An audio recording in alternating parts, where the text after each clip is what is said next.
রাজনীতি করছেন এবং পৃথিবীর বিভিন্ন দেশের প্রধানমন্ত্রী, মন্ত্রী, পররাষ্ট্রমন্ত্রী মাঝে মধ্যে কিছু কথা বলেন যেগুলা দিনের পর দিন মানুষ মনে রাখে। বাংলাদেশের দুইজন নেত্রী, একজন প্রধানমন্ত্রী হলে আরেকজন বিরোধী দলীয় নেত্রী হন, এবং তাদের সাথে যারা বসবাস করেন আশেপাশে থাকেন, তারা গত 40 বছরে এমন কি বলেছেন যে বাংলাদেশের মানুষ সেটি মনে রাখবে। বাংলাদেশের যেসব শিক্ষা প্রতিষ্ঠান রয়েছে, উঠতি বয়সী তরুণ যারা রয়েছে, তারা তাদেরকে কোট করবে, আপনি কোট করবেন, আমি কোট করব, এমন কি তারা বলেছেন? আপনি আমাকে যদি একটু বলেন তাহলে। যে কথা আমাদের মন্ত্রীবর্গ বা প্রধানমন্ত্রী বা মন্ত্রীরা অনেক দামি দামি কথা বলেন, দামি কথা বলাটা কোনো ইম্পর্টেন্ট না।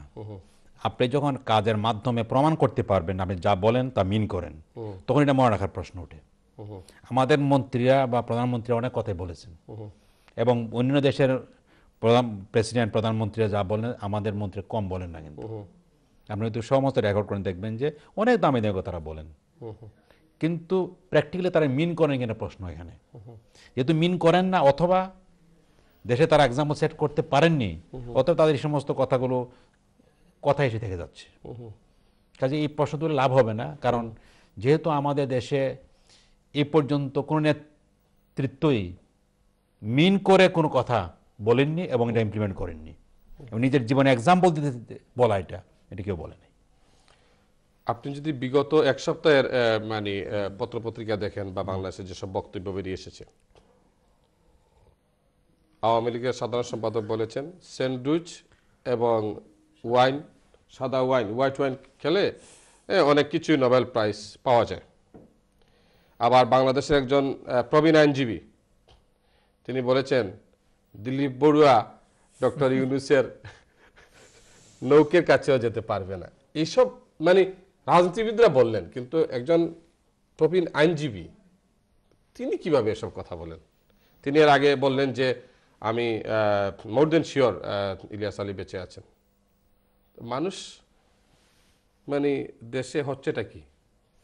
আপনি যেটা রফিকুল সাহেব সামনে বললেন, যেহেতু তিনি এখন রাজনীতি করেন না, তিনি একজন আইনজীবী, বিজ্ঞ প্রবীণ আইনজীবী, এবং একজন বিজ্ঞ আইনজীবীর কাছে আমরা নিউট্রাল কথা শুনতে চাই, সত্য কথা, তাই না? এখন দিলীপ বড়ুয়া সাহেব যে কথাটা বলেছেন, উনি কি বললেন তিনি, বা এই আশরাফ সাহেব যে কথাটা বললেন, এটা কোনো কথা হলো নাকি? একটা উনি প্রশ্ন তুলেছেন তো, তার মানে রফিকুল সাহেব আমার আঙ্গুলি দেখিয়ে দিচ্ছেন যে এইসব নেতা নেত্রীরা অথবা মন্ত্রীরা যে সমস্ত কথা বলেন, এই কথার সঙ্গে তাদের পদের কোনো সম্পর্ক নেই। ওইটা ভেরি আনফর্চুনেট। বাট রফিকুল সাহেব যেটি বললেন তারও তো মানে সমান, সেটা ঠিক। যে সিলেটি একটা কথা কয় আর কি, যে যেমন আমার আমাই তেমন আমার নাতিন জামাই। না, কথা ঠিক আছে, তারপরে ধরেন উনি তো নেত্রী পর্যায়ে এখন লোক না, উনি বিজ্ঞ আইনজীবী। হ্যাঁ, উনি কথা বললে আমরা মনে করি জাতিটাকে একটা নেবে। যেমন তিনি এর আগে বলেছিলেন যে সুরঞ্জিত সিংহ ঘটনাকে চাপা দেওয়ার জন্য ইলিয়াস আলী ঘটনা হয়েছিল বলেছিলেন, প্রায় বলেন কথাটা। যে ঘটনা ঘটেছে কেন, যে সুরঞ্জিত সিংহের ঘটনা চাপা দেওয়ার জন্য কথাটা উনি বলেছেন, কিন্তু প্র্যাকটিক্যালি কিন্তু ঘটনা তাই ঘটে গেছে, মনে রাখতে হবে। সুরঞ্জিত ঘটনা ঘটার পরপরই তো ঘটে গেল। সুরঞ্জিত সিংহ আলোচনার ওয়াশ আউট হয়ে গেল পুরো আলোচনাটা। গভর্নমেন্ট তদন্ত কমিটি করেছে, তদন্ত কমিটির রিপোর্টে দিয়ে ফেলেছে মধ্যে, মানে ওনাকে সাবসু করে ফেলেছেন। কেমন এই যে একটার পর একটা উনি সূত্রের কথাটা বলেছেন, কেমন এই যে ওনার কথাটাকে দায়িত্বশীল পদে বসে, সরকারি পাবলিক পদে বসে বলার সমপর্যায়ে নেওয়া যাবে না। উনি একজন বিজ্ঞ আইনজীবী, উনি নিউট্রাল লোক, উনি যে কথাটা বলছেন এটা আমরা এইভাবে দেখবো। কিন্তু পদে বলে বসে যিনি বলেন, যিনি মন্ত্রী, যিনি পাবলিক ফিগার, তিনি যখন কথা বলেন এটাকে অবশ্যই দেশ জাতি এগুলোর সামনে রেখে বলতে হবে, এবং দায়িত্বশীলতা থাকা উচিত। ইউনূসের সঙ্গে তার গোলমাল হয়েছে, এটা এক ধরনের পার্সোনাল গোলমাল। ইউনূস সাহেবের সঙ্গে আমার মতামত থাকতে পারে, ভিন্ন কথা। ইউনূস সাহেব যে পুরস্কারটা পেয়েছেন, তিনি সম্মানিত ব্যক্তি, এটা অস্বীকার করার জন্য নাই। কিন্তু আমি যদি এটা জেলাসিতে ভুগে যাই, এটা তো ভেরি আনফর্চুনেট। এবং জেলাসি আমি ভুগলেও তো অতটা প্রশ্ন উঠবে না, কিন্তু সর্বোচ্চ পদে বসে যদি জেলাসিতে ভুগে তাহলে কি দাঁড়াবে? এবং জেলাসির প্রকাশ হিসেবে এমন সব কথাবার্তা বলা হবে যেটা অশ্রাব্য হয়ে যাচ্ছে। ওইটাই হচ্ছে আমাদের রাজনীতির সমস্যা। এরা কি পাগল হয়ে যাচ্ছে নাকি? সেটা আমি জানি না, পাগল তারা কিনা আল্লাহ ভালো জানে। কিন্তু কথাবার্তা যে বলছে এটা যদি সব সংগ্রহ করে আপনি যদি বাইরে একজনের নিউট্রাল গবেষককে বলেন যে আপনি গবেষণা করে বলেন তো, তারা কি কমেন্ট করবেন? প্রশ্ন তো হচ্ছে এখানে। এবং এটাই হচ্ছে আমাদের রাজনীতির বড় সমস্যা, যে আমরা কেউ সংযত না। কথা বলার সময় আমরা সব সময় নিজের দিকে তাই কথা বলি। আমি যে কোন জায়গায় বসে আছি, আমার কথাটা যে মানুষ শুনতে পাচ্ছে বা শুনলে কি কমেন্ট করবে এটা আমরা চিন্তা করছি না, এবং আমরা পাত্তাও দিচ্ছি না। মানে কমেন্টকে আমরা ওই কেউ গায়ের জোরে ধমক দিচ্ছে, কেউ বলছে যে আপনি যেটা পার্সোনালি বললেন আমাকে বললেন যে দেখিয়ে দেব বা আপনাকে সুযোগ পেলে করব।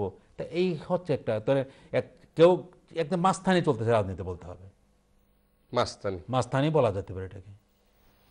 কাদের ভাই আপনাকে সঙ্গে ধন্যবাদ। প্রিয় দর্শক, বাংলাদেশের রাজনীতিতে চলছে মাস্তানি, এবং সেই মাস্তানির শেষ কোথায় আমরা তো জানি না। আমি বেশ কিছুদিন থেকে মানে যেটি দেখে আসছি, প্রধানমন্ত্রী যদি কোনো বক্তব্য রাখেন, বিরোধী দলীয় নেত্রী সেটার উত্তর দেন, এবং বিরোধী দলীয় নেত্রী যদি কিছু বলেন তাহলে প্রধানমন্ত্রী অবলীলায় এমন সব কথাবার্তা বলেন যেগুলা সাধারণ মানুষ শুনলে হাসে।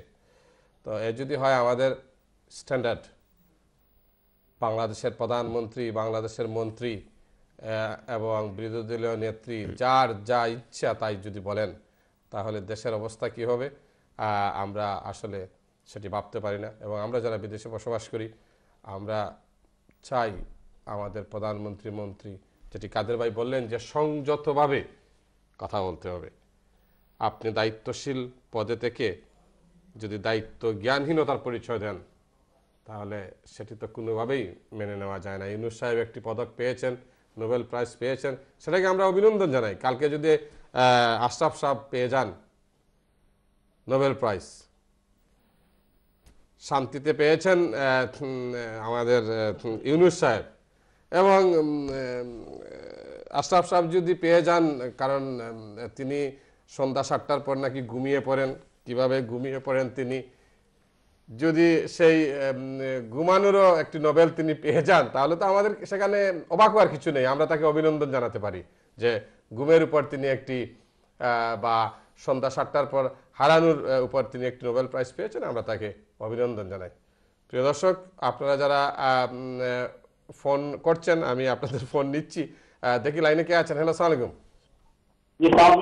ওয়ালাইকুম সালাম, কে বলছেন? আমি জাকারিয়া খান, আয়ারল্যান্ড থেকে ভাইয়া। জি, আয়ারল্যান্ড থেকে জাকারিয়া খান সাহেব, ভালো আছেন আপনি? ভালো আছি। জি, হোক আছেন। আপনার প্রশ্ন তো মতামত। আমার প্রশ্ন হলো, আপনার কাদের বাইরে সালাম, দুদিন পরে একজন সাবেক ছাত্র নেতা। জি, প্রশ্ন হলো, ইলিয়াস ভাই কি আসলে নাই, আমাদের মাঝে হারিয়ে যাবে? কঠিন প্রশ্ন ব্রাদার। আর দুই লোকে আপনারা যদি মিজোরাম আনছিলাম, বলুন আব্দুর রহমান সাহেব আনছিল, আপনার হয়েছিল ইস্তেহারা করে দেখবা তাই একটু তো আমরা লাইক জানাই যেন আসলে ইস্তেহারা রেজাল্টটা কি তৈল। ঠিক আছে, আমি মৌলানা আবিবুর রহমান সাহেব লন্ডন আসেন, তাই জিকাই মনে আমি জিকে নেক্সট প্রোগ্রামও আপনারে কই মনে। থ্যাংক ইউ আপনি লাইনে হওয়ার লাগি আয়ারল্যান্ড তনে। নেক্সট কলার, আসসালামু আলাইকুম। কলার, আসসালামু আলাইকুম। হ্যালো, আসসালামু আলাইকুম। ওয়ালাইকুম সালাম। মুক্তার আলী ভাই, ভালো আছেন আপনি? জি জি জি, আসসালামু আলাইকুম সুরভ ভাই। জি জি, আপনারা আপনাদের তো আসসালামু আলাইকুম, জেলা পঞ্চায়েত সালাম। জি, ওয়ালাইকুম সালাম। একটা